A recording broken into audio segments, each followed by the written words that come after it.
मुंबई महानगरपालिकेच्या निवडणुकीत भाजप व शिंदेंच्या शिवसेनेला काठावरचे बहुमत मिळाल्यानंतर आता मुंबईचा महापौर कोण होणार याकडे सर्वांचे लक्ष लागले आहे. मुंबईचा महापौर कोण होणार यावरून सध्या प्रचंड रस्सीखेच सुरू आहे. एकनाथ शिंदे यांच्याकडून मुंबईत सुरुवातीच्या 2.5 वर्षांसाठी महापौर पदासाठी दावा केला जाण्याची शक्यता आहे. अशातच आता उद्धव ठाकरे यांनी देवाच्या मनात असेल तर मुंबईचा महापौर शिवसेनेचा होईल असे वक्तव्य करून सस्पेन्स वाढवला होता. या सगळ्या घडामोडी सुरू असताना मुंबईत पडद्यामागे गुप्तपणे वाटाघाटी सुरू असल्याची ही माहिती समोर आली आहे. त्यानुसार ठाकरे गटाकडून शिंदे गटाच्या नगरसेवकांशी संपर्क साधण्यात आल्याची माहिती सूत्रांनी दिली आहे. देवेंद्र फडणवीस हे सध्या दावोस आर्थिक परिषदेसाठी परदेशात गेले आहेत. या काळात दगाफटका होण्याची शक्यता नाकारता येत नाही.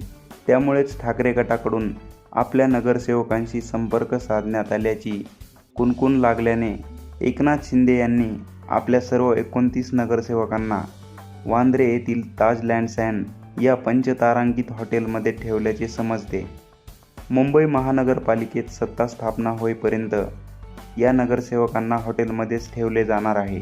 एकीकडे शिवसेनेचे नगरसेवक ठाकरेंच्या संपर्कात असल्यामुळे एकनाथ शिंदे यांना धोका असला तरी त्याचवेळी त्यांच्यासमोर नवी संधीही निर्माण झाली आहे. भाजपचे 89 नगरसेवक निवडून आल्याने त्यांना 114 हा मॅजिक फिगरचा आकडा गाठण्यासाठी एकनाथ शिंदे यांची मदत घेणे गरजेचे आहे. हीच गरज ओळखून एकनाथ शिंदे यांच्याकडून 2.5 वर्षांच्या महापौरपदाचा प्रस्ताव भाजपसमोर ठेवला जाऊ शकतो. मुंबई महानगरपालिकेतील महापौरपदाची समान वाटणी भाजप आणि शिवसेना शिंदे गट यांच्यात करावी. तसेच स्थायी समिती व इतर महत्त्वाच्या समित्यांमध्ये शिवसेनेच्या नगरसेवकांना योग्य प्रतिनिधित्व द्यावे अशी मागणी एकनाथ शिंदे यांच्याकडून केली जाण्याची शक्यता वर्तविली जात आहे. BMCतील सत्ता स्थापनेच्या पार्श्वभूमीवर सुरू असलेल्या या हालचालींमुळे मुंबईच्या राजकारणात मोठी उलथापालथ होण्याची शक्यता व्यक्त केली जात आहे. शिंदे गटाचे काही नगरसेवक हे उद्धव ठाकरे यांच्या संपर्कात आहेत.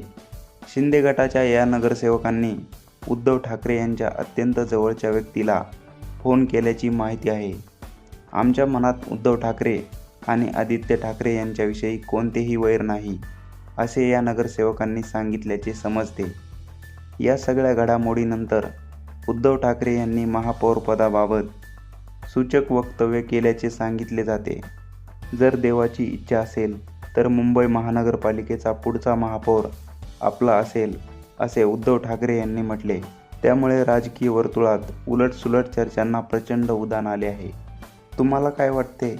मुंबईचा महापौर कोणत्या पक्षाचा होईल व कोण होईल हे कमेंट बॉक्समध्ये नक्की कळवा. आणि अशाच एकदम खास माहितीसाठी व्हिडिओला लाईक करा, शेअर करा आणि जर चॅनलवर पहिल्यांदा आला असाल तर चॅनलला सबस्क्राईब करा व बेल आयकॉनला प्रेस करा. धन्यवाद.